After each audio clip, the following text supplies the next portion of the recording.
All right, welcome to the Disney Spirits podcast, episode 8 for September. Holy smokes, still feels like March if you ask me, Joe. Yeah, not much has happened between March and September, Gary. So, I think I used this joke before, but it feels like it's March 97. March 120th or something like that. I'm ready to just roll on into 2021. I don't know about you. They can have 2020, but 2021, I want everything back. Hopefully. Oh, man. So our top 5 list for today is best quick service restaurants at the Disney parks. We got a lot to talk about. There's so much good food. So it's going to be interesting. There is. I mean, we go with this. There is. Disney really upped the quick service game lately. So we decided to split it up between hotels and parks because there's a lot of good quick service places. Yeah. So originally when we first started talking about this, I thought, this is going to be a super piece of cake. It ended up being a lot more difficult than I thought it was going to be. That's for sure. Exactly. Yep. There's some tough choices in there, and we got this was a request, right? Best restaurants was a request we got. So we're going to do all best restaurants and worst restaurants too, but we're starting with quick service in the parks, and we'll move on to the other categories after that. Yep. Cool. So we are the Disney Spirits. We love theme parks, cocktails, and we feel that life is better when those two things go hand in hand. If you ask me, I'm Gary. I have, like I said, no real cred like we've said in previous podcasts, no real cred other than the amount of time I spend in theme parks and on the web looking at stuff. It's an obsession. So I guess that makes me a pro. Yes. I'm Joe, and same. Ditto. Yeah. Also, get that part. Mm-hmm. We'll shorten this up. Yes, absolutely. Yeah. We're amateur cocktail aficionados, but I don't want to say we're snobs, but we like a good cocktail. Yeah, we like good cocktails. Yep. So moving along. So we don't have a giveaway this time. We're out of giveaways this podcast, but we'll have one for next podcast. But we have to congratulate Matt from Georgia, who won our tiki glass, our Krakatoa punch glass. So Matt, send some pictures. We want to see you drinking out of that thing, putting it to good use. Also, we'd like to make sure that you get it in one piece. It's always iffy sending tiki mugs through the mail. Exactly. So Matt, when you get it, and it's in one piece, make a Krakatoa punch and send us a picture. Or hell, just put a beer in it. I don't Do whatever, put whatever you want in it. It doesn't have to be a Krakatoa punch. You might not feel like investing an hour in making a drink, so you might want to make something a little simpler. The 753 separate ingredients that go into a Krakatoa punch. Trader Vic's special spice number 7, or Don the Beachcomber. Don the Beachcomber spice number 2. Or spice number All right. So email us, the Disney Spirits at gmail.com. Make sure you go out to our YouTube channel. Check out the videos out there. There's drinks. We're definitely gonna put up a few ride videos. Hopefully soon. I keep meaning to do that. We will do that. Make sure you subscribe and hit the little reminder button, because I guess that rates us a little bit higher. What else? I guess listen to us where your favorite podcasts are casted, because we're on everything. Most of our people listen on iTunes right now.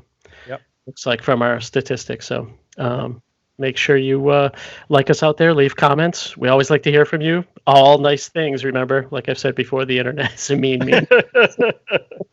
Yes, anonymous people. I think it's meaner than ever, Gary. I'm sorry. It's absolutely meaner than ever. So we're trying to bring a little joy. So please be nice. And send us suggestions. Drink suggestions for podcasts. That's where this one came from. We'll probably get around to this one at some point anyways, but it was a good suggestion from one of our listeners, so we figured we'd take this one on. So we'll actually do things if we'll actually put together a podcast if you give us a good topic. So that's all I have on that. And we still have a sponsor, Joe. We do. Joe. Dreamport Creative Studios. All right. Yes, Dreamport Creative Studios on Etsy and Redbubble. We have around the world lanyards, other Disney themed downloadables, as well as craft brew themed stickers and T-shirts. So they combine Disney and drinking, and they fit right in with us. Yeah, and sounds good. Did our logo, and we love our logo, and some other really, really cool stuff. So check them out. Yeah, we got some cool swag coming out, don't we? We do. We're going to have some coffee mugs, so we'll be giving away some of those soon. Yeah, with our logo on it. So, awesome. So make sure you like us and keep watching, and hit that bell like Gary says, so you don't miss any of our videos. Cool. And, Gary, it looks like you're in La Cava de Tequila. Could you? Could you reach behind and tell the bar? When I finish this drink, I'm going to want a jalapeno margarita. So just pre-order one of those for me. Seriously, that's one of the best drinks in the parks. I love awesome. that. It's very, very good. I was actually reaching for that beer behind me. Does oh my yeah, hand yeah. I know it's sometimes. It's still there. Yeah. I feel like I want to grab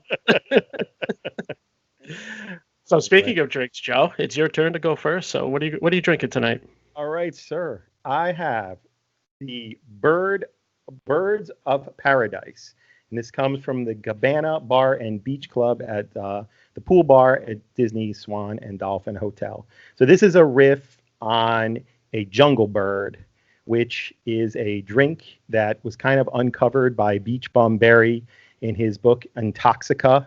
And it's originally from the Kuala Lumpur Hilton, the Aviary Bar there, from around the late 70s, circa 1978. And it's kind of gotten a cult following lately. Because it's one of the only tiki drinks that has Campari in it. So, yeah. So I do love Campari. Gary likes Campari. I like Campari. So I figured this would be a good drink for us. Yeah, very cool. Yeah. So it's they call for 1.5 ounces of Zacapa Centanario 23 rum. So this is like 23 is not really the age. That's the Solara age because a lot of the Spanish-speaking countries, their rums, they use the Solara system, which is like the oldest rum in the batch is 23 years old, but most of it's probably 6 to 8 years old. So, and I don't have any of this rum. It's a little sugared up, is it expensive or? It runs about $35 a bottle, so it's not that expensive. No, it's not that expensive. Just sweet? There's added sugar in it, which is kind of like rum doesn't have any kind of rules. Like bourbon has rules. You can't do this, you can't do that. Scotch has strict rules.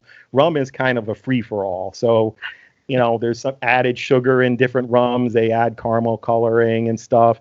And if it's a mixing rum, that's not really too much of a problem. But if it's a kind of a sipping rum, it kind of becomes a liqueur after that when you're adding sugar to it and stuff like that. Yeah. So I used instead another. That one comes from Central America. This is from Panama, and this is called Grander. Get that more in front of you, Joe. Yeah.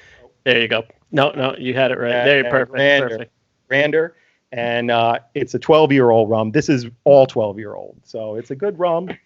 Tastes good sipping, no added sugar, and so I put 1.5 ounces of that Grander rum in there.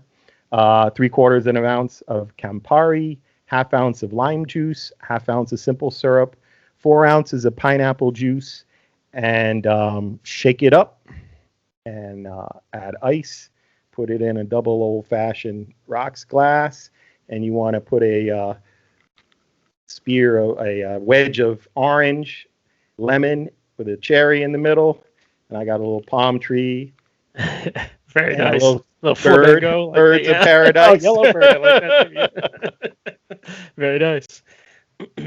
All in my delicious. My new Trader Vic's glass. Yeah. Your background's taking it out, but I get the idea there. It's cool. Let's see. I'll hold it up better. There we go. There you go. Very cool glass. I like that glass. Yeah, very nice. Right. Yeah, we got to invest in green screens. Yes. I got to hold everything up in front of my face. All my profits that we're getting, that we're raking in. Yeah, right. Exactly. So hit that bell, everybody. We need green screens. Keep hitting yeah, we need green screens. Send us. Is there a donation button on that? Yeah, right. We don't have one right now. Maybe we should put one up. Yeah. Gary, your drink. Yeah, my drink is the Pipeline Smash. So this is one of those drinks that you can find in a lot of different places. This was the idea for this one was given to me by you. Yes. Universal Studios. You were at one of the bars there, and I was like, "Wow, that is a delicious drink." Yeah. Yep. I was at the Endless Summer Surfside, the pool bar. Just last weekend. So yep. Or 2 weekends. 2 weekends ago, rather. Yep. That picture looked delicious, so I figured I'd make myself one. It was delicious. It is delicious. It was delicious. Yeah. So this one's made with. This is probably not how they make it at the pool bar. It's probably a little bit different because this one's slightly time consuming. So you can tell me on this. They probably have most of the mix ready to go or something. But I cut up some lemon. With put a couple wedges on the bottom of a shaker and muddled it up. Added 2 ounces of bourbon. Maybe I was a little heavy-handed, so maybe 2.5. But a little bit, like 3/4 of an ounce of simple syrup. Threw in some mint leaves, and shook it all up. Poured it over my Mickey Mouse glass. Hold it in front of you, Gary. There you go. Green screens coming up. Poured it all in. Finished with soda water. Looks good. I have my because I've been drinking it. My mint sprig has put in, but still, it's delicious. Yeah. Yeah, I know. Like I said, it wasn't too long ago. I was drinking one of those. So yeah, that is a great drink. Great drink for the pool. Both of these, if you notice, we do a lot of pool drinks. The pool drinks are really good and refreshing, and that's what we like. Yep, it's not winter yet around here. When I switched to like straight bourbon, no ice, Right, exactly. The frozen tundra, it shifts from being nice and cool and refreshed to trying to warm up a little bit. Yeah, exactly. Well, it's around the corner because we're in September, so unfortunately, it ain't too far away. It's you know what? Here I kind of look forward to it because right now it is just blast furnace hot. Yeah, that sucks. Are you guys in that heat wave again? Like 95 plus, or is that not you? No, it's us. Oh yeah, it wasn't the last couple days, but the few days before that, yeah, 95 plus. We set records this week. Yeah. Oh, yeah, brutal. In 700% humidity. Mm-hmm. Yeah, nice. Yeah. Really, really wonderful to go around outside and go for a run. Yeah. I use the elliptical machine. I'm not going outside running right now. Smart. So let's see. Moving on to our last podcast. So I reviewed the last podcast, and honestly, not just because I honestly did not see any mistakes that we had to correct this time. We didn't hear from anybody, so I think we did pretty good.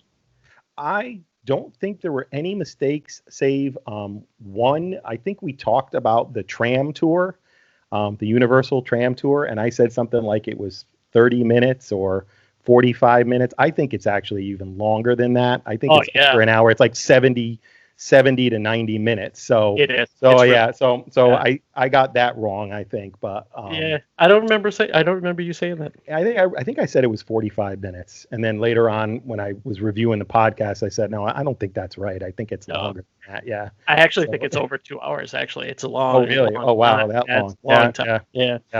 I know it's long. It's been a long time since I did it, but I know it's long. Yeah. It's awesome. It is. I mean, if you're out in California in that area, where Universal Studios take that, go to that park and take that tour. It's awesome.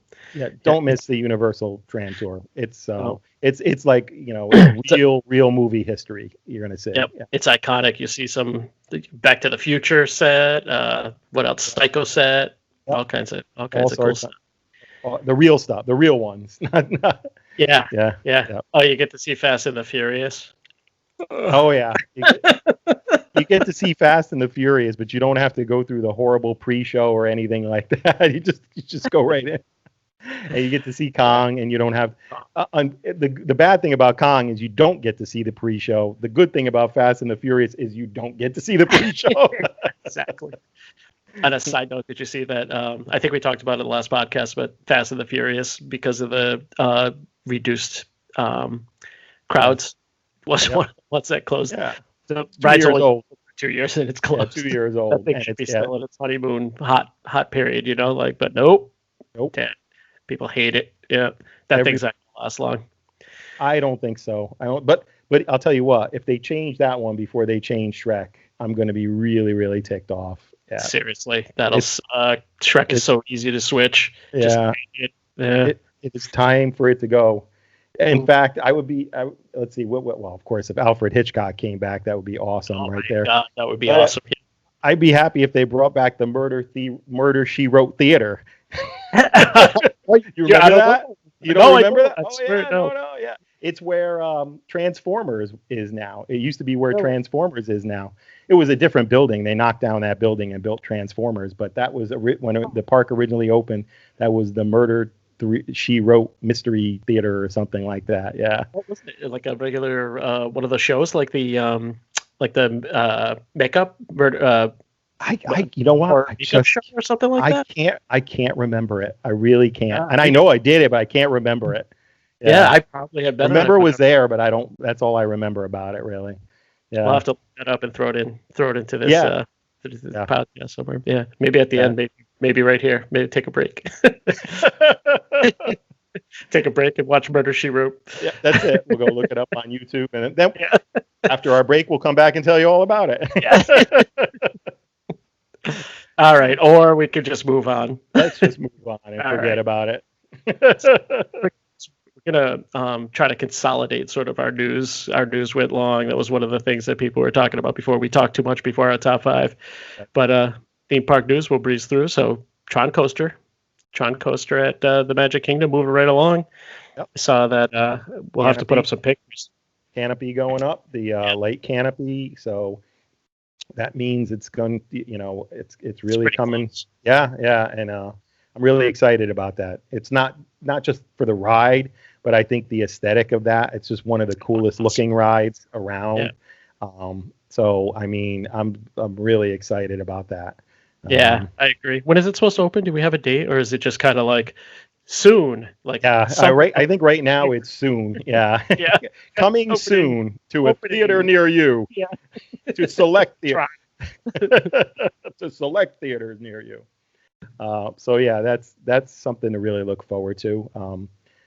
Jurassic Park, the Raptor coaster or the Velocicoaster or whatever they're going to call it. They completed the track circuit. So that is looking good. There's a lot of rock work, more than I thought there would be. So the theming looks like it's going to be good.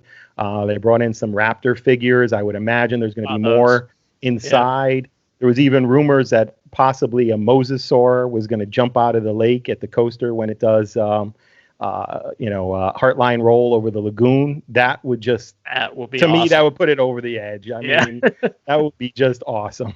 It already looks like it's going to be a really fabulous coaster wise, if there was nothing around it. So anything I put around it is a big time bonus. Yeah, just bonus.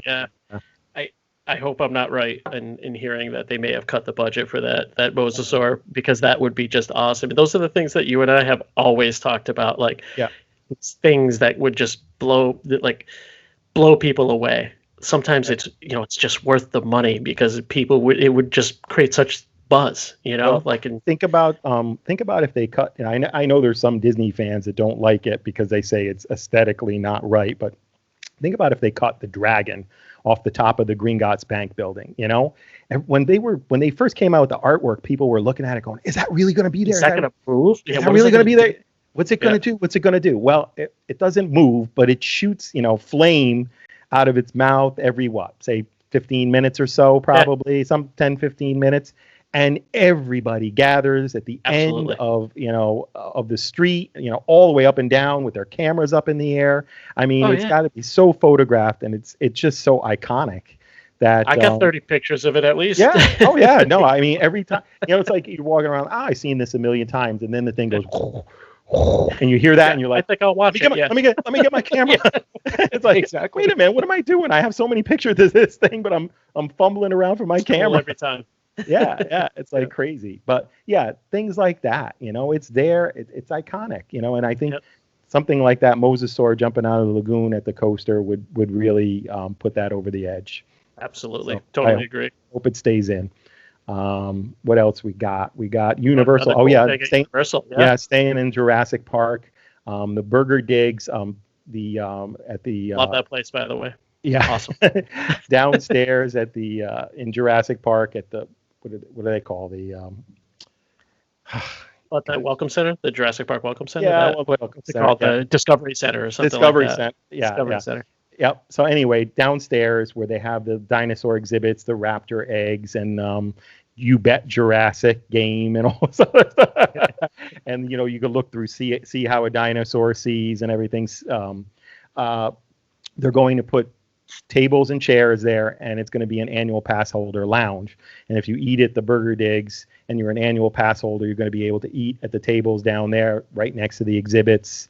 It looks really cool. Like it does look cool. It looks well done. Yep, it very really well does. done. Yeah, the lighting looks good. It looks like it's going to be really nice.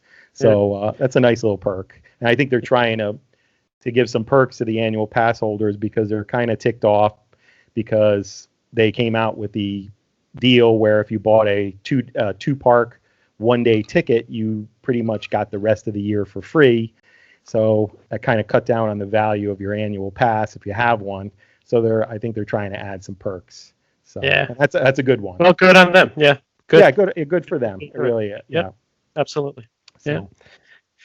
So we saw the France pavilion. Looks like they're completing the landscaping around Ratatouille, which can only mean that it's going to be opening pretty soon. Landscaping is generally the last thing they put in. It is usually.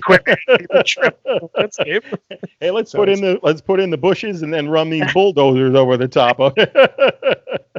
No, I think it's coming to an end. I heard on the Disney Dish with Len Testa and Jim Hill, they were talking about October. I'd be shocked if it's not completely open by Thanksgiving, Ratatouille. So that's something to look forward to. It is kind of weird. I mean, maybe they'll hold back on it. Maybe they won't open Ratatouille. I mean, it'll certainly going to be ready, but again, we talked about this with SeaWorld and the Busch parks, with Iron Gwazi and their new coasters that they're going to hold off till 2021 because why open up something that's designed to draw attendance, more attendance when you have limited attendance. The governor did just meet with the theme park heads of Disney and Universal and SeaWorld, and he did give them permission to allow more people into the parks. There has not, as of yet, been any cases of coronavirus linked back to theme parks. That's me knocking on wood. Yeah, exactly. So it stays that way. It's a great. This weekend, this weekend's going to be a good. This Labor Day weekend past is going to be a good test because the parks were packed through the whole weekend. Universal closed due to capacity. Of course, reduced capacity. I believe SeaWorld was at capacity. All the Disney parks were at capacity. Disney Springs was at capacity. Volcano Bay was at capacity. So it was a busy weekend there. Probably a good test to how safe things are. I think they're, the times I've been there, they've been real serious about it. So I'm pretty confident. How do they stop people from going in Disney Springs? Like, what's the capacity? How are they counting people? I wonder. Like, you obviously have to go through gates, but there's a temperature check, and of course, there is. There's a temperature check, and I'm sure they're manually counting people as they go. I haven't been there since things reopened. I've only been to Hollywood Studios and Animal Kingdom. I'm going to Epcot next weekend, and then we got the Magic Kingdom a couple weekends after that. So nice. Been to Universal a couple times and SeaWorld once, but I think they're got to be manually counting people as they go in, and they all have temperature checks at the entrance. They all have cool down tents. Of course, if you're trudging across a Florida parking lot, you could raise your temperature, and then they'll give you 15 minutes to go sit in a tent, cool down, and come back and retake your temperature. And of course, if you're hot past, I think the threshold is 100.4. If you're over that, they tell you, go home until you feel better and don't come back. Yeah. Ever. Not ever. Don't ever. We don't want to see your face around here. Yep. So cool. Let's move. Shall we move on to our top 5? Absolutely. Our best quick service at Disney. Well, again, this is one of those things. Best quick service by our opinion. Are you hungry? Are you feeling hungry? You're gonna be. Places. Oh, the food at Disney is awesome. Anybody says that Disney, it's all amusement park food, funnel cakes, and what else? That's it. Funnel cakes and funnel cakes. It's not. It's so good. There's funnel cakes there. Awesome. There's funnel cakes there, and they're awesome. We're not saying it's all fantastic, because we're gonna have five worst, but they're going to probably be more like our 5 least favorite, because it's not going to be. There's nothing awful. Exactly. Yep. Yeah. So, I think I started last time. There was a couple caveats I wanted to talk about before we started. Yep. First of all, what is the criteria? The criteria, of course, is food that we like. That's the main thing, but also atmosphere is taken into consideration. So a place like Woody's Lunchbox in Toy Story Land, which is got only umbrellas and outdoor seating, it's kind of at a big disadvantage, because there's really no atmosphere. It's in Toy Story Land, so it's a nice atmosphere, but it's just a window. It's just a window, right? Just places that are just windows they're not gonna do it, So. Although I do have a place that's just a window on mine, by the way. Oh, you do? Because the food is so unique. Okay. All right. I'm anxious to hear it then, because I don't have any like that. And then Regal Eagle Smokehouse, which I love, but I've only eaten there once. And Gary hasn't been to the parks. It only opened in March, so he hasn't had a chance to go there. So we kind of eliminated that one. It might have been in my top 5, but I eliminated it because we didn't both have a chance to go there. Maybe next time it will be on, but right now it's out. And and of course there's places that are gone that we miss. Yeah, my favorite we talked the electric before, umbrella gone. Tomorrowland Terrace gone. It's open seasonally. Yeah. When I say seasonally, you better be there at one of the absolute busiest days of the year, Christmas, New Year's Day. Otherwise it's not going to be open. So I was there around Christmas, and I must have been there for a test or something, because the parks weren't that busy, they had Tomorrowland Terrace had the noodle. It was a noodle restaurant at that point. It was one of the best noodle bowls I had. Oh yeah, it's awesome. It was awesome. Yeah. Super fresh, really good. I think I got like sliced brisket, or some sort of sliced prime rib or something like that over noodles. It's unbelievably good with vegetables. It was so good. Yeah. Big, huge bowl. I couldn't finish it. Normally they're a little skimpy on portions. I'm not a big portion guy myself, as long as the food tastes really good. Yep. But this was a huge portion for a reasonable price, and it was awesome. Yeah. Yep. And we're talking about atmosphere. Well, it's outside under a cover, but is there any better atmosphere than just looking at Cinderella's castle, and you're right there next to Tomorrowland? Tomorrowland, yeah, perfect. And you're there on the lagoon, right near the old Swan boat landing that I don't think is there anymore. I think they finally took that out. But it's a beautiful spot to sit. They have fireworks dessert parties there, so it's a good view, right? Yeah, exactly. Yeah, so we missed that place, and last but not least, we really miss the Odyssey, which has been closed since Love that place. probably like 1994. But that was my go-to Epcot spot, and I miss it. You know, it was right right straddling World Showcase and Future World, right next to the Mexico Pavilion, and it was a great place to have a burger. Yeah, I always remember the smell of the burgers cooking there. Yeah. To this very day, if I smell that smell, I think about the Odyssey restaurant. It's been, since 1994, so we're talking 27 years or something like that. A long time. Yeah, seriously. We've had a lot of conversations about this place because it was one of my favorites too. It was awesome. It was just the food was great, like big, lots of seating, like lots good, of seating. just a great place to just chill out. They had a stage show too. Always they would have a different stage show. There was one, I think, with the Disney characters in their Epcot rainbow space suits. Rainbow space suits. So awesome. it was just a cool place, And that's one of the places I really miss. Now, of course, it's the Epcot Preview Center. Where it used to be some of the best bathrooms, some of the best out of the way bathrooms. That's right. We haven't done that. We keep talking about doing that podcast one day. But yes. Anyway, so that's with those caveats in mind. Let's move on to our top fives.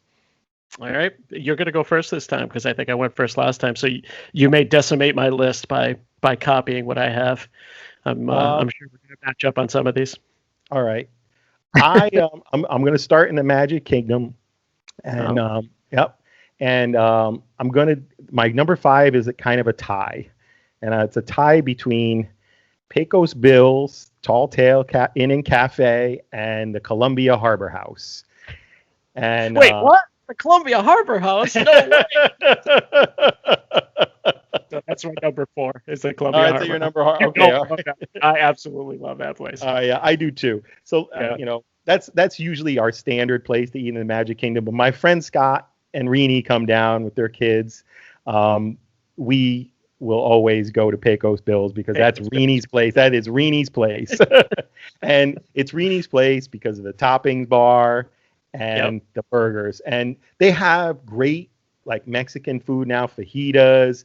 I've had the chicken salad, the nachos, all really good. But the burgers. I had a special burrito there once, which was awesome. The burrito was huge too. It was really, really good. Yep. I'm talking about size of meals again. I'm not really that into portion size, but it wasn't skimpy. Sometimes you get a burrito and it's tiny. No, they're big. They're big. It's big, big size. Yep. Very good. Yep. So all those are great, but the thing that separates it is the burgers and the topping bar. And it's awesome. Yep. So I love Pecos Bill's. Everybody has a veggie or plant-based option now, and they have a veggie rice bowl. So I haven't had it, but I'm sure my wife will have it the next time we go there. But where we usually go when we eat in the Magic Kingdom quick service is the Columbia Harbor House. So we can tag team this one. Gary, you want to talk about it? Yep. Yeah, it's absolutely. So one of the reasons I picked this place is not just because of the food, but because of this. We're giving away a secret. Right now, we don't have that many listeners, but pretty soon, when we really blow up and everyone's listening to us, we're going to tell the secret that just go upstairs. There's so much seating upstairs. It goes for so long, and if you just you can almost sit on that bridge that goes over. That the building part that goes over. Oh, geez, I can't. Well, towards towards Peter Pan. Yeah. There's just so much seating. There is.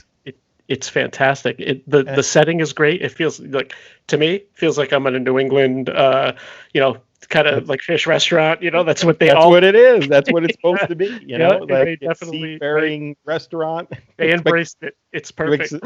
All they need is a guy dressed like a pirate walking around asking how your meal is. Right? Big beard with a pipe.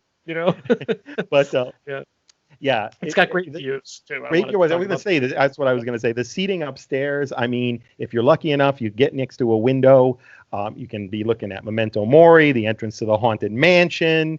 The paddle wheeler, the Rivers of America. I mean, great views. Liberty Square. So go upstairs. All in air conditioning. Take your food, go upstairs. Right. Yeah. There is no I don't believe there's any outside seating in this restaurant, but it is a big restaurant. It does fill up though. It does fill up. So, we always try and go at off times, but, the food is probably the healthiest food in the Magic Kingdom. If you don't want to feel like, artery clogging food, this is the place to probably go. I always get the artery clog. That's what I get. Exactly. But I'll get the chicken pot pie anyway. Which is, by the way, awesome. Yeah, it is awesome. The chicken pot pie, highly recommended. Was that what you picked off the menu? The chicken pot pie? That's what I get, and what I used to get that is no longer on the menu that I'm disappointed about was I'm not a fish eater, right? You know that we joke about it all the time. But I do occasionally eat tuna fish, and they had a really good tuna sandwich that I liked. But they also still have their plant-based option is called the Lighthouse sandwich, and it's got hummus, tomato and broccoli slaw served on multi-grain bread. But the key to any of the sandwiches here is the house-made potato chips on the side, which are amazing. They are so good. They are like little thin French fries almost. They're just so tasty. So, and I don't think those potato chips are anywhere else in the Magic Kingdom. Not that I know of. No. Typically, you'd find them crop up somewhere else, but really, I think this is the only place you can get those. Yeah. Yep.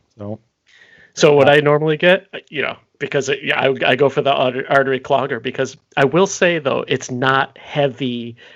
I never walk out of there feeling like I just ate like 10 pounds of grease and 40 pounds of batter. You know what I mean? It's lightly breaded. Yeah. This is not like I say, this is the healthy place in the Magic. The healthy one for quick service. The trio platter for me because I do enjoy fish, not like it's the running joke because apparently everyone always wants Joe to have a fish dinner. So this doesn't taste fishy at all. It's like he doesn't like fish. That's it. Fish. It doesn't matter. I hate to break it to everybody, but fish tastes like fish. It doesn't. So why? It doesn't taste like chicken. Chicken tastes like chicken. Fish tastes like fish. And everybody makes me fish. They're always like, "I'm going to cook you fish. It's not going to taste like fish." And then when I eat, I'm like, "Oh yeah, it tastes like fish. I don't like it. I'm sorry." And like I said, if it doesn't taste like fish, why eat it? Like if exactly, that's the thing. It should taste like fish. And remind me of when I was a kid and we used to go to the Howard Johnson's and they would have the all-you-can-eat clams, right? The little clams. Yeah. And I go there with my parents and they'd have the clams and I'd have a few of those clams and I'm like, I can eat these because these are not really clams. These are just like pieces of breading. Fried breading. Yeah. But yeah. Yeah. So trio platter, fresh shrimp, chicken nuggets. Which the chicken nuggets there are fantastic as well. A little garlicky, I really like them, and the like fish and chips type fish. I'm not really sure. Generic white fish, not really sure what it is, but also green beans or carrot. Like a mixed vegetables. That's what I get. Or French fries. I mean, French fries are really spiking the ball on the fried stuff if you do that. And some hush puppies, right? You get hush puppies. Oh, you got to have hush puppies. I was saving that for last. Yeah. Hush puppies are awesome. So get the hush puppies with that too. And I think the whole thing is only like, and I don't like quoting prices because I'm always wrong, but I think it's like $15, right? Something like that. Actually, I've got the menu right in front of me. $13.99 gets you all that. $14. Yeah. So it's a great, it's a great meal for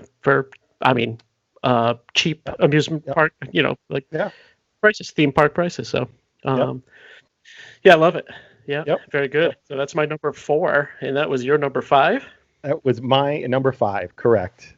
Although Pecos. Pecos Bill. I wanted to mention Pecos. I had to mention Pecos Bill because honorary mention. Yeah.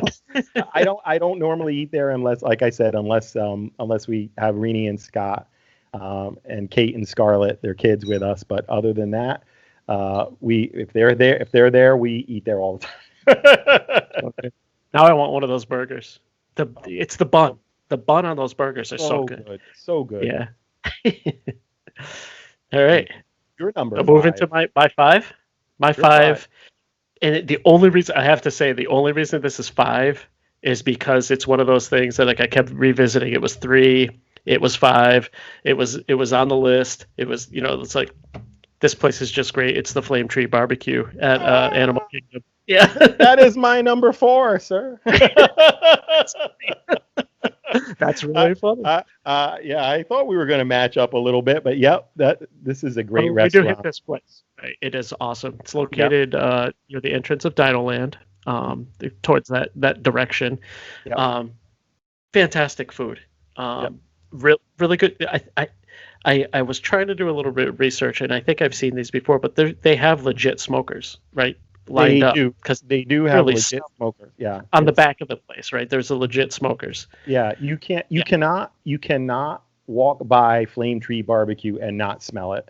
It smells amazing. If you like barbecue, it smells amazing. And it's just beyond the Tree of Life on the left hand side if you're headed towards Dino Land. Yep. And just great barbecue. I mean, if you like barbecue, this is a great place. I picked was because the food is absolutely fantastic, really but good. Also settings for the seating. It's outside seating, although you can. Catastrophe. No, this is wife catastrophe. Yeah, exactly.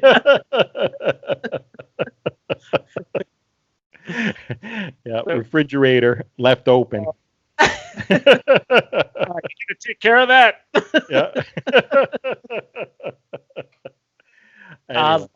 Live. Yeah, live. You can't eat it. What you gonna do? Can't eat it. So where was I? The seating. The seating is fantastic. The setting you sit in, like there's areas in the back behind the place. Terrace. It's funny because it's we talked about outside seating, and this has no inside seating. It's all outside on the left hand and behind the actual restaurant, but it's terraced in this forested area. So it's like a really cool, not jungle setting, but almost like a nature, like a jungle setting. And then, of course, if you go all the way down to the edge of the water, you look across straight at Expedition Everest. So it's just a fantastic view. The trick is that most people don't make it all the way down there. Like they stop at that. It's not a pergola. It's bigger than a pergola. It's like this big area. They stop there. There's a little bunch of seating there, and then, like Joe says, you walk a little bit further. There's another one of those. Yep. No respect to the podcast, Joe. Oh no! I'm getting looks. I'm getting looks at like it's my fault. Yes, I am. Heavy editing there. Just saying. Anyway, where I was. So yeah. So people stop at the first pergola, which seats a lot of people, and then there's another open area where seats a lot of people. Right. Is that one covered? I'm not sure if the second one is covered. I believe maybe it is. I'm not sure. The third one is covered, and then there's even a few seats aside from that. Yeah, they have to have some covered because it rains so much in Florida and everything. But the trick is the trick is to keep going. Yeah, going all the way to the end. Keep going all the way till you reach the river, and then sit down. Everybody stops because they're like, "Oh, here's a seat," and they grab it. Yep. Here's a seat, grab it. But the view is at the end, and you'll enjoy your food, and you'll enjoy it. I dare, we talked about Tomorrowland Terrace and the Noodle Station with the great view of the castle. This is an equal view. Yeah, without a doubt. Yep. Yeah, so I was saying I saw a absolute disaster once where we were undercover. I don't believe we were with you. at this point, but we were undercover, and it was one of those afternoon absolute downpours, and the people who were out in just the outside tables with those little like vented umbrellas were absolutely destroyed. Like it was, raindrops the size of your fist coming down and just like flooding. And one of the things I remember seeing this kid walk by, this is such a heartbreaker too, with his French fry, in that little tray, and the tray was filled with water. Like he had just like taken his water, but it rained, like, and they just couldn't get out of it. And what, like what the rain's like. That only me, I know. Like 2 minutes to fill up one of those. I felt so terrible. That happened to me today. I had to go through a gate and to go to my friend's house today, and it hasn't rained much around here lately. I'm like, it really has to rain. It's been so hot lately. And then it started pouring. I roll my window out and I'm talking, there's like a remote guard, and she's going, that address you're going to? And I'm like, give her my friend's address. And meanwhile, the rain is just pouring into my car. And I'm like, please, let's hurry this up. Because it's starting to get up to your ankles. When it rains, when it rains in Florida, I mean, it's like literally like you walked into the shower, the rainfall shower. Yep. Anyway, so the food. Flame Tree. Yep, Flame Tree Barbecue, the food. For me, I always have to go with the ribs and chicken combo, and it comes with those baked beans that I could die for, and the coleslaw, which is also it always is super fresh. And one of the tricks with the coleslaw, it's always wicked cold. That coleslaw is cold. Like I love that coleslaw. It's great coleslaw, absolutely. And I get it I usually get the pulled pork sandwich, or the chicken salad. The pulled pork comes with the coleslaw. And baked beans, which are also awesome. Those baked beans are awesome. Yep. Smoked baked beans or whatever they are, the signature baked beans. Yep. Oh yeah. Magic crack that they put in it. Like I could eat. Luckily, my wife doesn't like baked beans at all, so I just that's mine. Yep. Oh yeah. So you get doubles. Oh, that's nice. Oh, I do. Yeah, that's nice. Yep. So prices: ribs and chicken combo. $15.49. I mean, this is this is you're going to pay more at your standard barbecue joint in your own hometown. Pulled pork sandwich $10.99.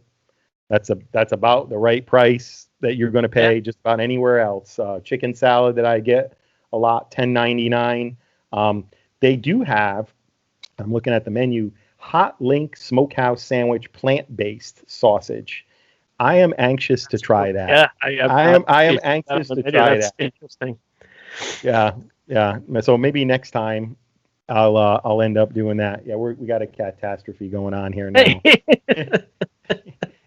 He's jumped up behind the television. This upsets the house. This is not allowed in the house, and yet it's not allowed. No, there are hard and fast rules in this house. I break most of them, but yes, Figaro the cat, he breaks some too as well. Yeah. It's all the males in this house that cause the problems. Anyway, so Flame Tree Barbecue. Awesome.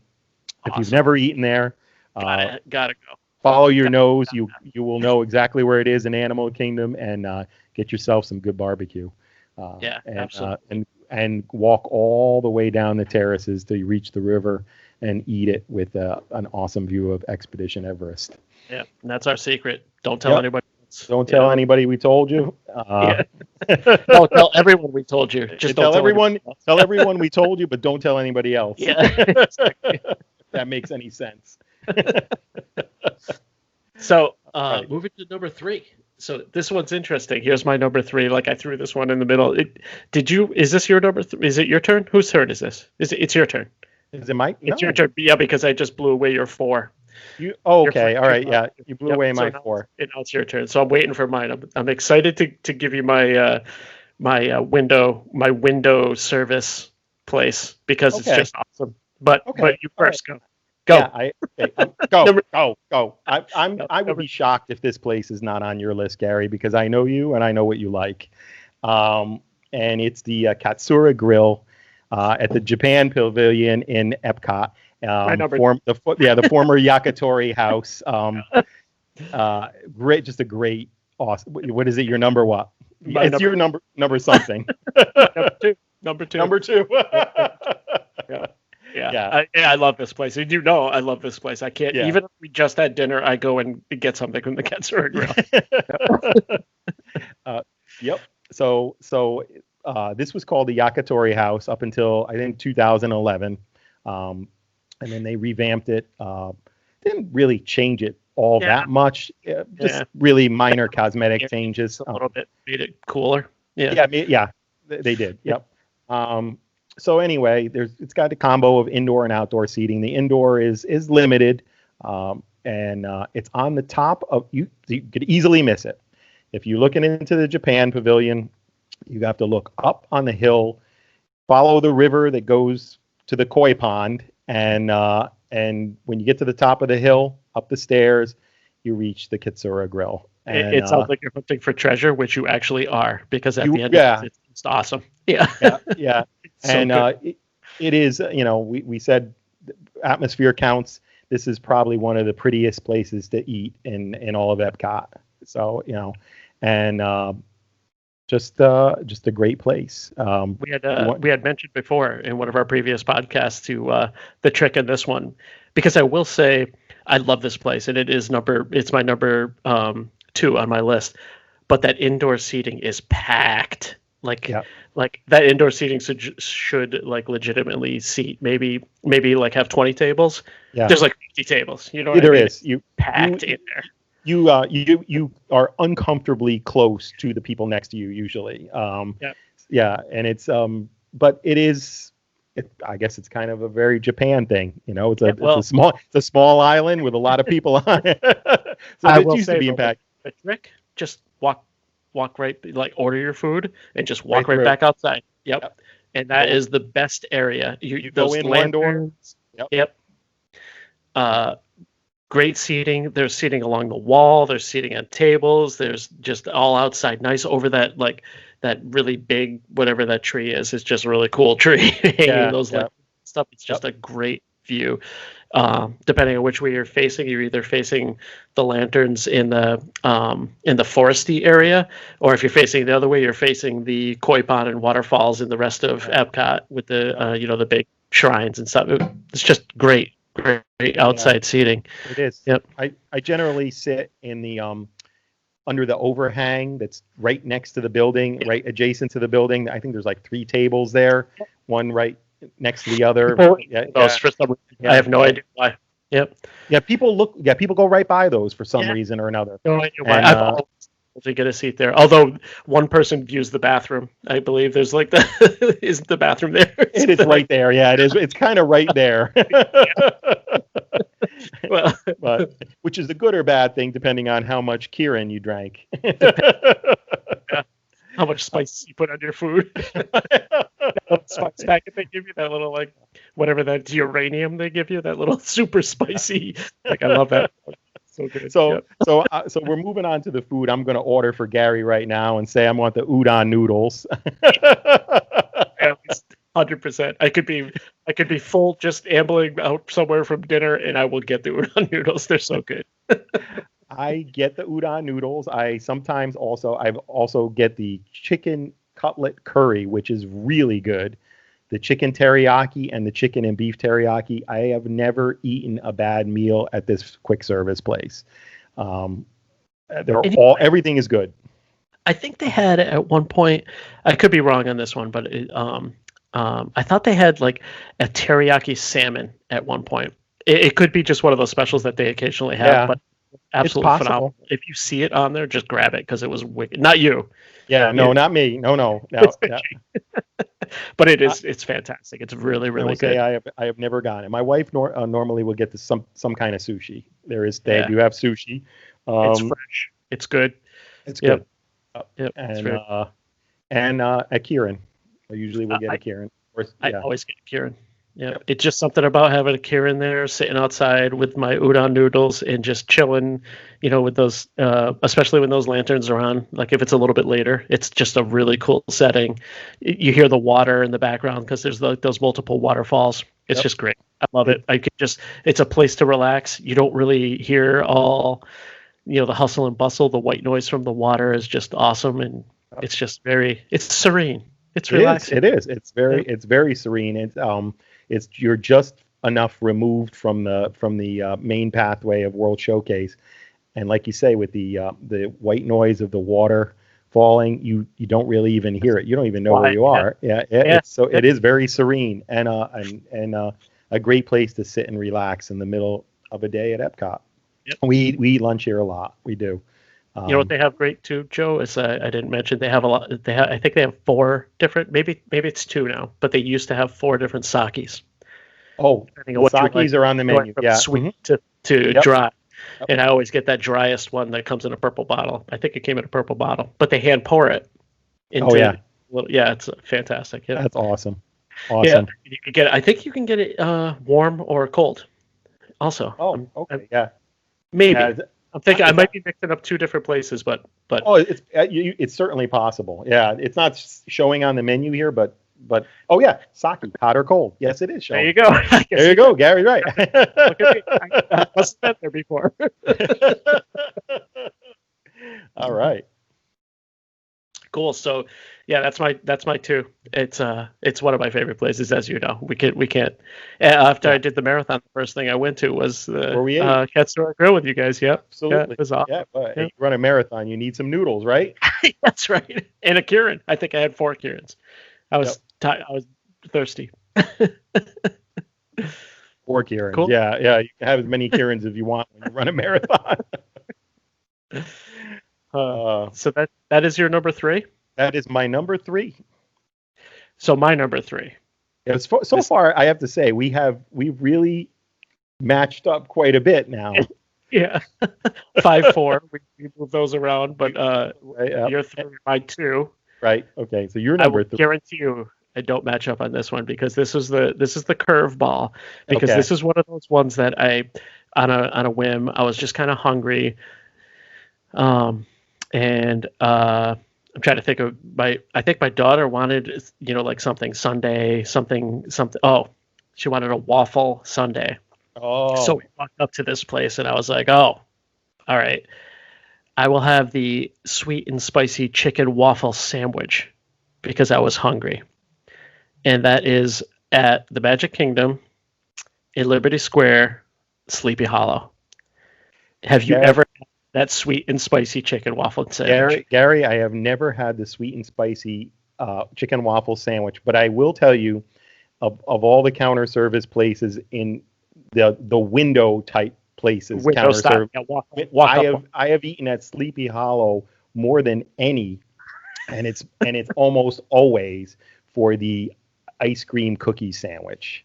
Yeah, right, because it's actual cookies. Yeah, like humongous cookies with a slab of ice cream in between them, and and of course, when they did have Spectro Magic, that was where I used to sit and watch Spectro Magic because when it would come over the bridge, there it was awesome. So we'd always eat something there and watch Spectro Magic. So yeah, I ate there quite a bit. So yeah, I love Sleepy Hollow. That's another secret place because that's where we watch the holiday. Holiday parade, and also we watched one of the times where we watched the Boo to You parade. Yeah, right there because it seems like people ignore that spot. I don't know why, but it seemed like a good place to stand and watch almost every time for some reason. I don't know why, but I don't know. Maybe we could do a little research and probably figure that out. But it just seems like always room there.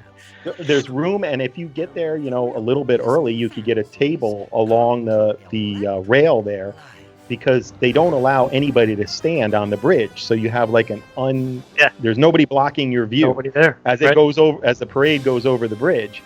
So you just order some food, sit down at the table, enjoy your food, and watch the parade. So it's a great spot. Great spot. Yep. But of course there is no nighttime parade at the Magic Kingdom now, at least no regularly scheduled nighttime parade. Wah, wah. Yeah. Maybe one day we will be as lucky as every other Disney park in the world. Well, I've seen a nighttime parade in California a couple. Oh, that's right. Yeah. I want Spectro Magic back, but that's awesome. Yeah, Spectro Magic is awesome. Spectro Magic.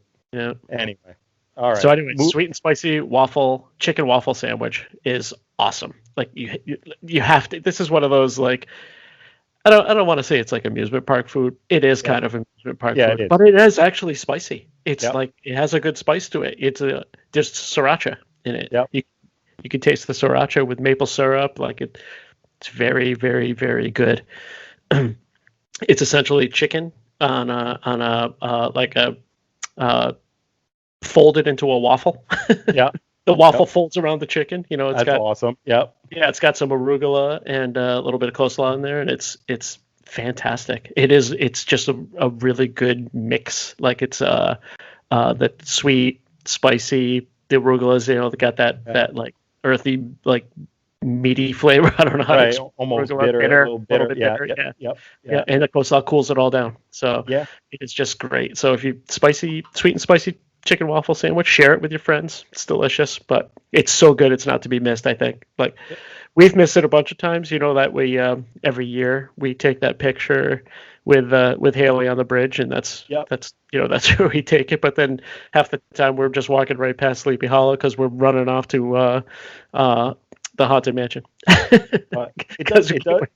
I was going to say it does generally have a line because I think that. Well, let's look at what their current menu is because I haven't been there in a while. But it's really that I think it's one of the big ice cream places in the Magic. Yeah. And like I said, I usually get the ice cream cookie sandwich there. Oh, my daughter gets that the waffle sundae there where they cut the slab. It's basically a slab of vanilla ice cream on a waffle with hot fudge, and I think you can get peanut butter sauce. I think I forget what you got last time, but it was fantastic. It was awesome. Yeah. Oh, let's see. Menu. So let's see what we got on our menu here. Current menu. Longhorn there. Sweet and spicy chicken waffle sandwich, and it has house-made chips too. $10.49. So I would guarantee you they probably share a kitchen. Yeah, they probably share a kitchen because it's the same building as the Columbia Harbor House. So you're going to get not only get that awesome waffle sandwich that Gary's talking about, you get those fantastic house-made chips that they have at Columbia Harbor House. So I mean, this is a no-lose situation. Yeah, exactly. I'll be in the Magic Kingdom in 2 weeks. I'm going to go get one. Taking a picture. And let's see, we got fresh fruit waffle sandwich, McVie waffle service restaurant, funnel cake. No, they don't have the ice cream sandwich anymore. Oh, that changed. Oh. That's a change. Yep. Nope. That's a sad change. Sad. But they do have the spicy waffle chicken, sweet and spicy chicken waffle sandwich. So check that out. Get that. Check it out. Yeah, that is awesome. Yeah, and that's what it really has no atmosphere, but the food, it's so good. Like it is so good. And there are tables across near the Liberty Tree there. There are tables that you can sit near the tree. And there's up on the patio area there around the Liberty Tree. There's a couple tables that you can sit on typically. I think there's also a couple tables behind the Christmas shop. Isn't there tables behind the Christmas shop there too?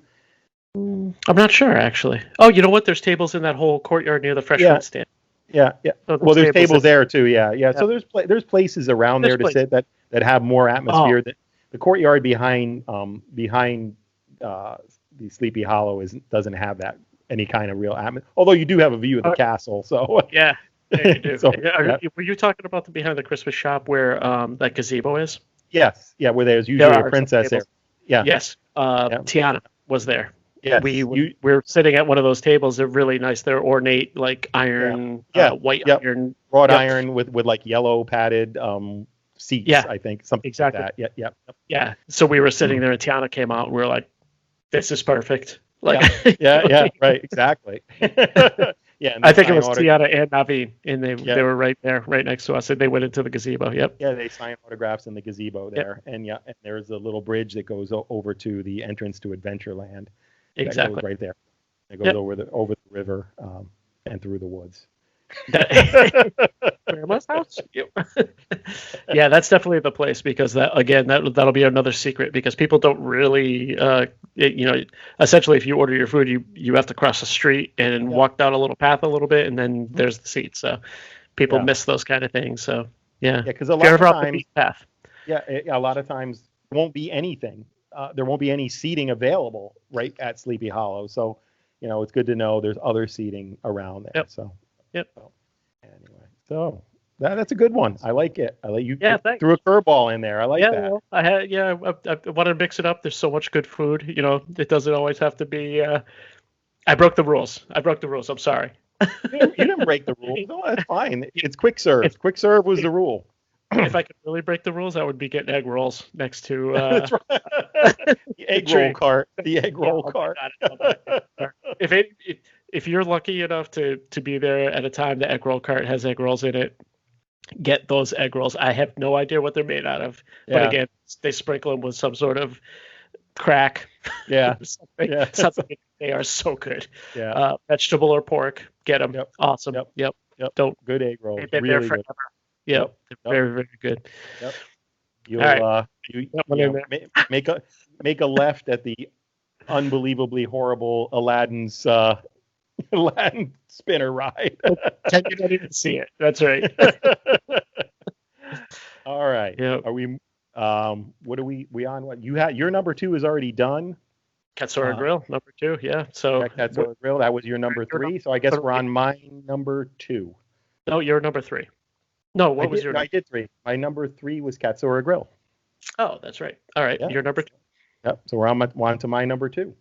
My number 2 is Docking Bay 7 Food and Cargo at Star Wars Galaxy's Edge Hollywood Studios. Awesome. A fairly new restaurant, but the new quick service restaurants that at Disney are just, like I said, they're really up in their game, and the new restaurants are just, they almost straddle the line between quick serve and full serve. I mean, they don't bring the food to your table, but the food is that kind of quality. It's so good. And Docking Bay 7 is that kind of quality for the food. They have things that you wouldn't think you would find in a quick service. The meal that's going to be in front of you is going to look like it was a full service restaurant. And the theming inside the actual building, the Docking Bay theming and the Star Wars theming, really awesome. The theming is awesome, and the food is great. Like I was saying, I don't know if have you eaten there, Gary? Or I have not. No, and the only time I went to Galaxy's Edge was in California. Well, they have it there, don't they? They have. They do. Yeah, that's the only time I've been. Yeah, was Yeah. that one time, and we didn't eat there. I forgot where we ate actually. I think. That's actually a good question. I wonder. Oh, we ate at the Blue Bayou. Oh yeah, well, so I'm sorry, I like Docking Bay 7, but it does not beat the Blue Bayou. So wise choice. Yeah. Anyway, so I mean, the setting is awesome. It is. How cool! Yeah. Docking Bay 7 is the place with the pod racer jet, right?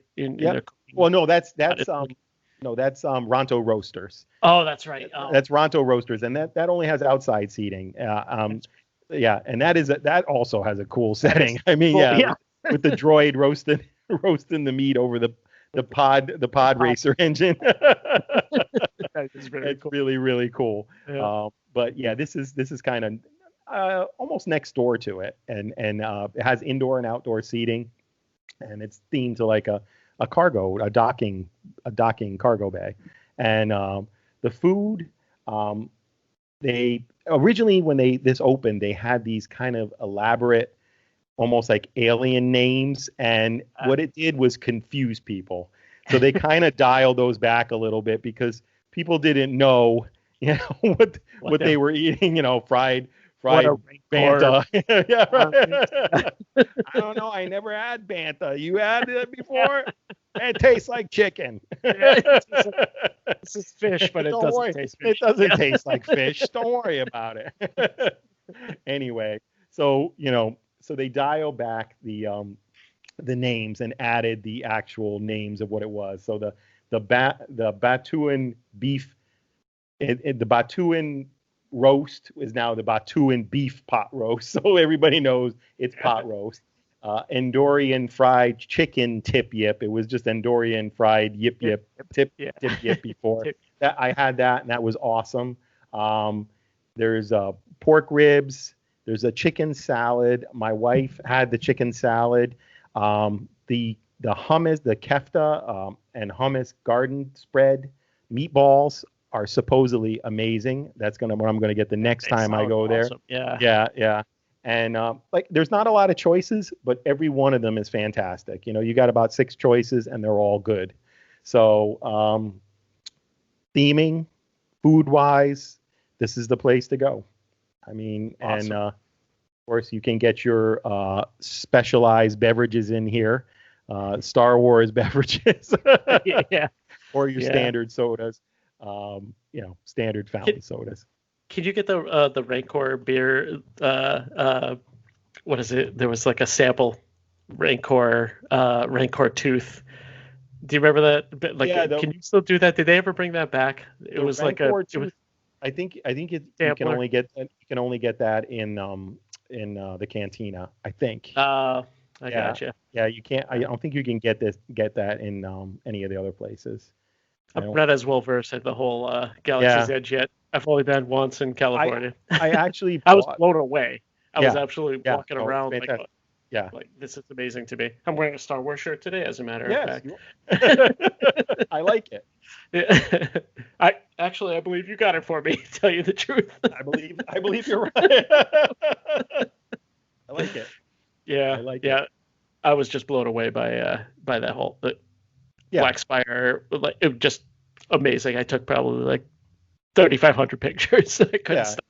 It was just unbelievable. It's so immersive. You feel like you are 100% in Star Wars world. They did such a good job on it. They really did. That's what happens when the Imagineers have a budget. Exactly, and you can't, and they don't lower it. Yeah, exactly. Yeah. And hopefully they can straighten out whatever problems they're having with Rise of the Resistance, because, like we spoke last time, it's just such a great ride. And it would be great for everybody to be able to experience it. But whether you ride Rise of the Resistance or not, by all means go to Galaxy's Edge, even if it is just to eat or drink or walk around and take it all in. It's just amazing. They did a fantastic job. I have a secret of in Galaxy's Edge that Haley and my daughter, were just watching it's like top 3 secret places in Disney or something like that, or secrets of Disney or whatever. But one of the speeder bikes, and I forget exactly where it is, but someone probably could tell me. One of the mini speeder bikes has lights motor action, so it's LMA in the little... Okay, yeah. Did you hear about that? No, I didn't hear about that. But so it's LMA in Arabesh on the side of the speeder bike with a little tachometer. Cool. Little, that lights motor, like the logo. Tachometer. Yeah. So lights motor action was replaced. And this is the area that it's apparently, this speeder bike is kind of like at the center of where lights motor action's stunt area was. And it's there with a little lights motor action in Arabesh. So that's super cool. I love when I love the tributes like that. I do. Yeah. I do. I mean, like over at what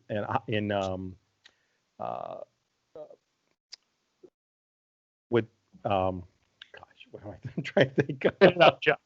Spit it out. What do you think, John? Harry Potter, Diagon Alley. Over in Diagon Alley. See what happens? Mm-hmm.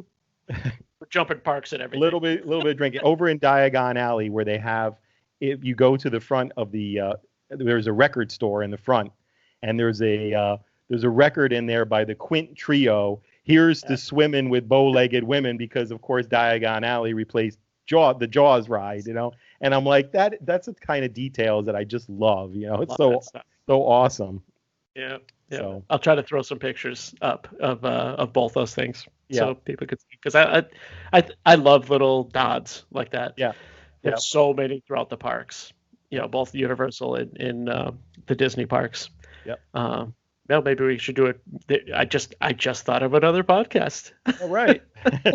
Best hidden tributes.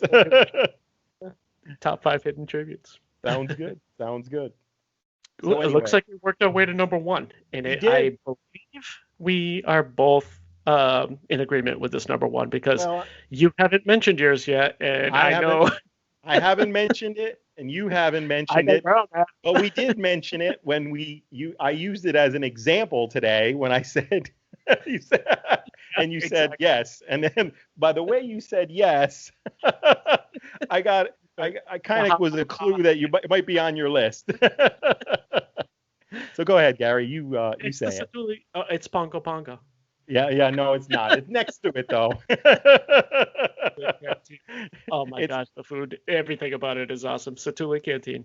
Yeah, Satu'li Canteen at in Animal Kingdom at Avatar, the world of Avatar, Pandora, the world of Avatar. Yep. So great, absolutely fantastic. Yep. Setting, awesome. Food, off the hook. Like this food was so good. The first time we ate, I was actually with you again. Yeah. I was blown away by the food. I think that was the first time you had been there also, maybe? Because maybe not. But I was just absolutely blown away. It was so good. I think I'd been there before because I think the first time I was there, it was just Amy and I think. Yeah. But the food, the seating, the atmosphere. What else is there for restaurants? But although this is not considered quick service, this is considered what? Counter serve or something. No. Fast casual. I don't know how they get the fast casual out of that, but it really is kind of quick or counter serve because they hand you your food and they hand you the food. They hand you the food. They don't bring it to you. Yeah. Fast casual, I always think of as something where they give you a number and you sit down at the table and they bring it to you. But it is a step, again, like we're talking about the new Disney quick service places, a step above the theming. It's the whole of Pandora. It's that, the mining company was there. They abandoned the whole place. And then the tour company took over and they use this as like the mess hall. So, and it's just the music, the atmosphere, and of course the food are all just top notch. I could sit there and I do. I find myself kind of, and I feel bad. I sit there like it's funny because when the parks reopened and the first park that I went to was Animal Kingdom, and the first place I went to eat was Satu'li Canteen right away, and I found myself sitting there and just kind of like lingering, and me and my wife were kind of like going, yeah, this is nice. This is nice. This is just, it felt so good to be back in the parks, and it just felt so good. One of the reasons because we were in such a great place to eat. Yeah. It is great. And what's cool about that is the walls and stuff and the way the seating is, you feel like you're sort of there, not by yourself, obviously, but sort of it makes the place feel smaller than it is. The place is huge. Like there's seating everywhere, but the seating is really like separated out by these like wavy walls and stuff. It's like really well done, but it makes you feel like you're not in this gigantically loud like place. It makes it feel a little bit more I don't know, like cat I'm missing the word, but it makes it feel like a little bit more quaint, like a little bit small. Intimate. Thank you. Intimate. Yeah. And it does, and it's funny, like you say, it's huge, and there's an outdoor seating portion, and the outdoor portion is huge as well. It's huge. Yeah, it's really huge. And I've never sat outdoors, but it certainly would be fine. But I think indoors is a little bit nicer in this particular restaurant. So I totally agree. Yeah. But the food, I never have had a bad meal here. No, it is awesome. The food here is great. I was trying to think of what I got. My combo bowl. I think I get grilled beef and chicken. I always get grilled beef and chicken and just load it up with basically everything. Yep. I have gotten the grilled beef and chicken. I have gotten just the chicken. I will get whatever sauce, the sauces are all good. Whatever one I feel like at the time, I will get that. Whatever base I feel like at the time. These are bowls, so you're going to get a base of like rice or beans or how did I describe this to someone before? It was like rice bowl Subway. Right. It's like Subway for rice bowls instead of sandwiches. Right. Like you just basically pick your base, you pick your proteins. and then you pick your sauce and whatever else in the sauce. Yeah. And then the sauce. And so it's kind of customized to what you would like. And like I said, you can't go wrong. I've had pretty much all of them, and they're all really good. This is one of the places where I find my fork scraping the bottom of the bowl when I'm done. It's a big bowl. It's not like you're not going to be hungry when you leave here, but you're going to want more. And it's a lot of food. Yep. Yeah. I have had the cheeseburger bail buns. Bail buns. Yeah, I have had those. They're interesting, good, but the bowls are better. You're missing out. For your kids, really good. For your kids, yeah. If you get those as your meal, you're missing out on the best part of it, which is the bowls. And of course they have the Avatar, World of Avatar beers here. Well, that's what I was going to say. The High Country Ale. High Country Ale, which is actually, it was the other one that I wasn't very fond of because I think it was sweeter. But the High Country Ale was actually a little bit hoppier, which I prefer. And I think we had like 3 of them just during the meal that we had when we were there. Something like that. Yeah. And it's not showing it on the menu, but I believe they had like some local beers the last time I was there. I had like a Orlando Brewing IPA, I4 IPA. So that's pretty good. Yeah, pretty good IPA. And it's a Old good Elephant IPA. Foot. Yeah. Oh, yeah. I don't know if they had old.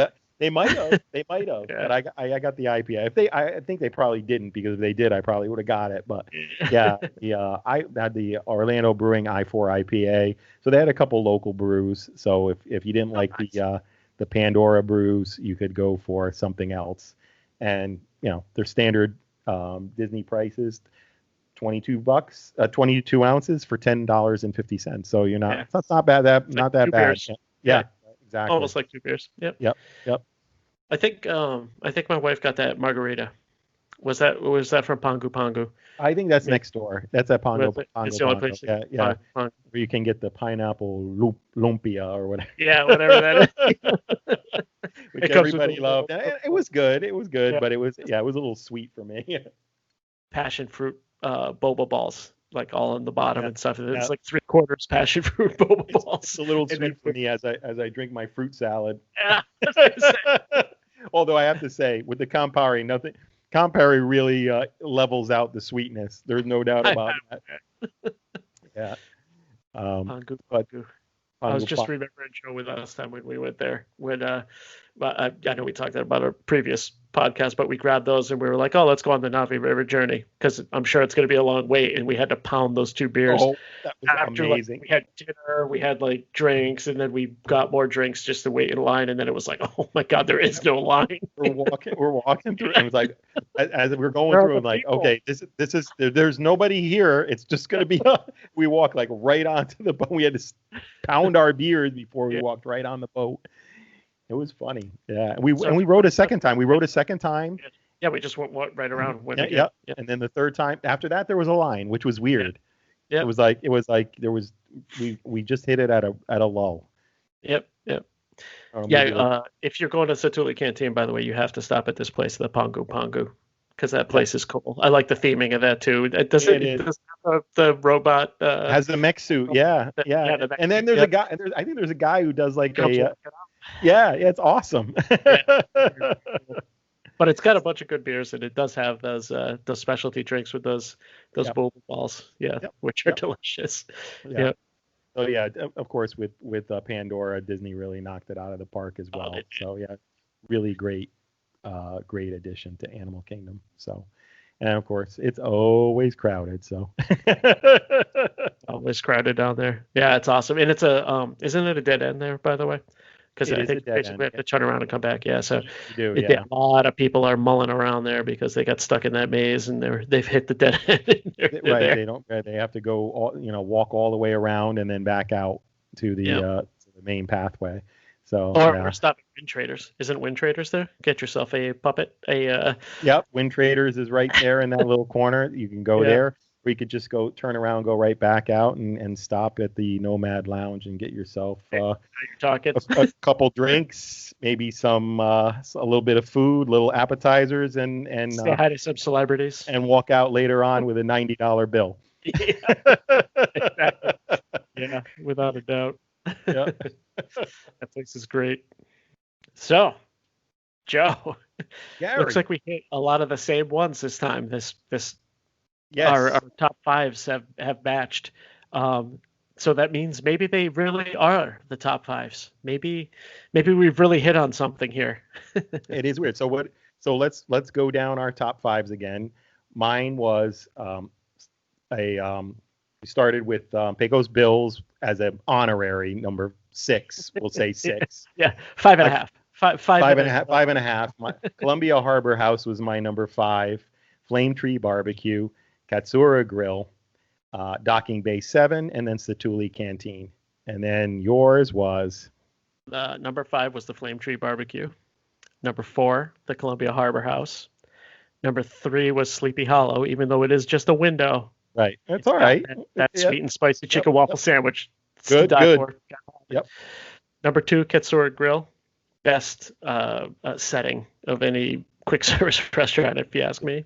Yep. And number 1, Satuli Canteen, which just knocks it all of them out of the park. Setting, food. Yeah. There's the best. It's just the best. It's just really the best.